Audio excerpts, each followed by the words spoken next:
بسم الله الرحمن الرحيم. احنا النهاردة في الحلقة الأولى من المستوى الثاني.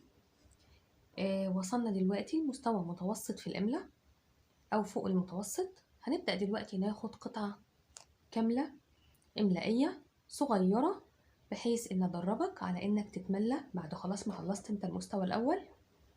لو كنت مش متابع معايا في مستوى أول فيه حوالي 31 فيديو، جميع الحروف كلها كاملة من خلالها. لو انت ضعيف خالص في الإملاء خد حرف حرف، هتلاقي نفسك ان شاء الله وصلت لمستوى متوسط او فوق المتوسط في الإملاء. تعالوا بقى ناخد القطعة الإملائية نتملاها. قطعة صغيرة العنوان بتاعها اسمه الكتاب. حضر معايا ورقة وقلم ويلا اكتب معايا: محمد محمد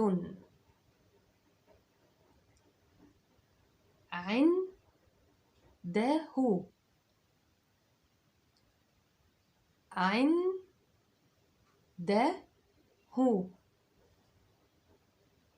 كتاب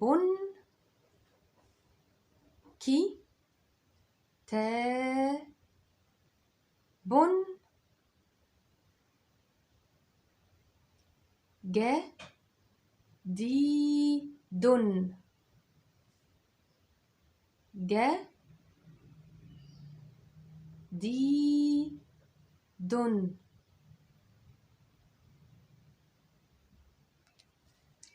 بص معايا، اول حاجه قلتها ايه؟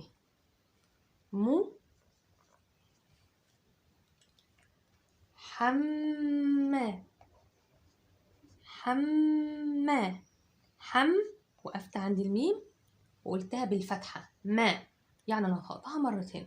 طالما نطقتها مرتين، اول واحده وقفت عليها وتاني واحده مفتوحه يبقى عليها شده مفتوحه. رحت انا قلت لك دن، ما اكتبهاش كده. لو انت كتبتها كده غلط. دي تنوين بالضم. تنوين بالضم يعني ايه؟ ان انا بضم الدال الاول اهو، والضمه التانية اقولها نون ساكنه دون. اسمع التنوين بالضم اون. تمام، دون يبقى بضم الاول وبقول النون التانية نون ساكنه. طيب انا دلوقتي لو كنت كتبتها محمد من غير النون، من غير التنوين ده، وعملتها كده، اعرف ازاي؟ قولها من شيل النون محمد وضم اللي ده محمدو اخرها دال ولا اخرها نون؟ لا اخرها دال. يبقى الدال دي اصليه، النون دي بتاعت التنوين مش في الكلمه نفسها. تمام، يبقى انا هعملها كده محمد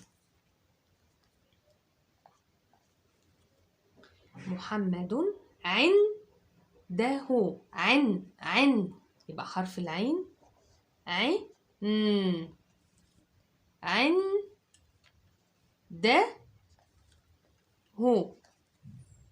عنده كتاب. خلي بالك قلنا هي سمعتها تاني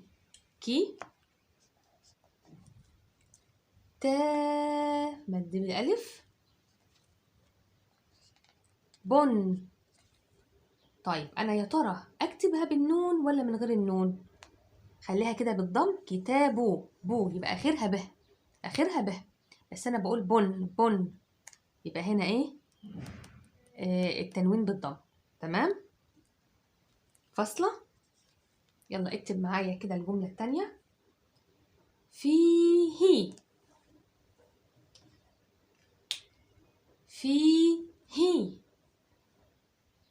في حاجه طولت فيها وبعدين قلت حاجه صغيره. فيه دروس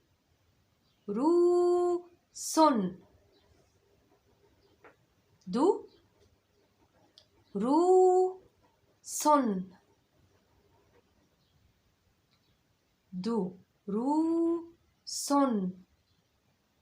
الكلمة اللي بعد كده مفيدة. مفيدة.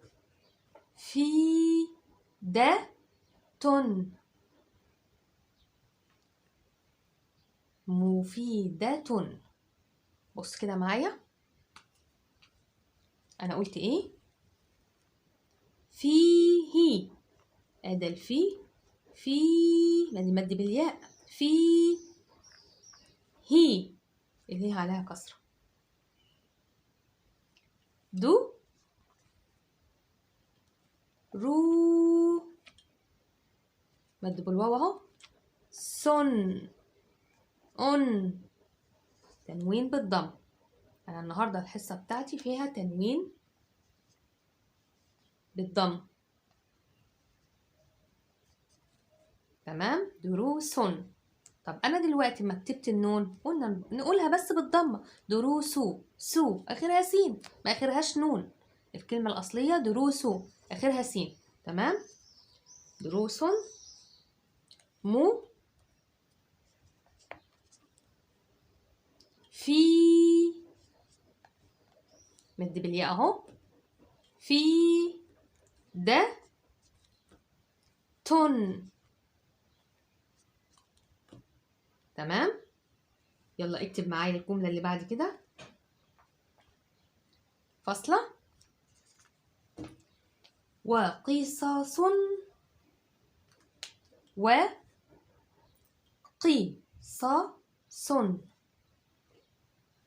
وقصص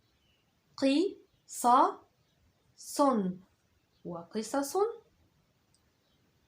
مسلية. قولها تاني. مسلي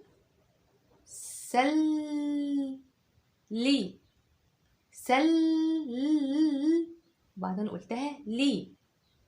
هنا فيها ايه؟ نطقت اللام مرتين، مرة سكون ومرة كسرتها، يبقى هنا في شدة. مسلية مسلية. وصور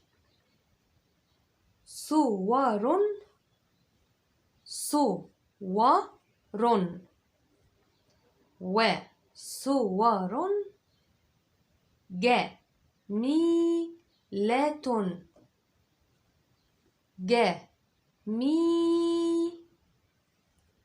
حركتين اهو، حركة طويلة. جميلة.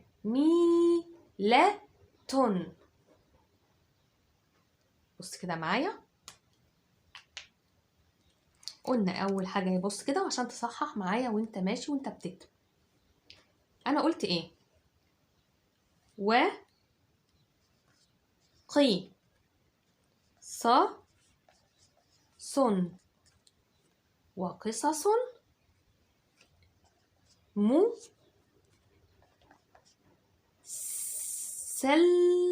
اقف عند اللام اعملها كده وبعدين قلتها ليه. الله، ده انا طقطها مرتين. طالما انا طقطها مرتين يبقى عليها شده ومكسوره. مسلي وقفت عليها مرتين، واقفه السكون وكسرتها، يعني انا طقطها مرتين. سلي يا تو او تن. مسلية. تمام. وصور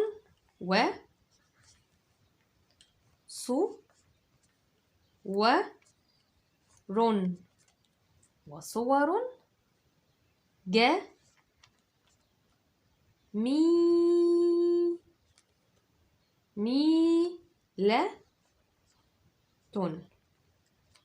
وصور جميلة. تعال نشوف آخر مقطع. اكتب معايا. وله، الواو ده حرف عطف. وله وله غلاف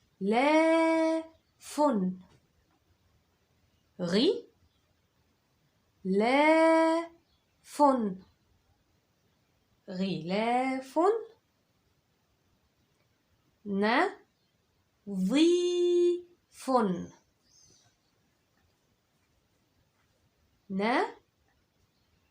نظيف. أقولها كمان مرة. نظيف. بعد كلمة نظيف هكتب ايه؟ جميل. يعني قلناها وله غلاف نظيف جميل.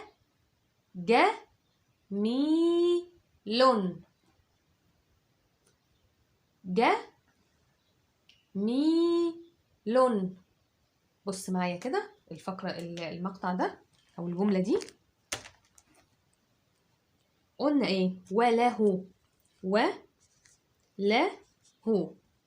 مش شرط بقى يعني وأهو، يعني الفتحة والضمة والكسرة الحرف اللي بتجيبه اكتبه. وله أهو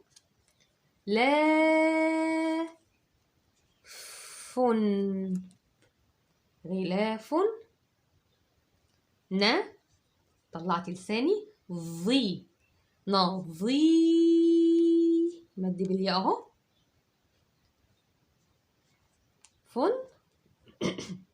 وقلت كمان ايه؟ غلاف نظيف جميل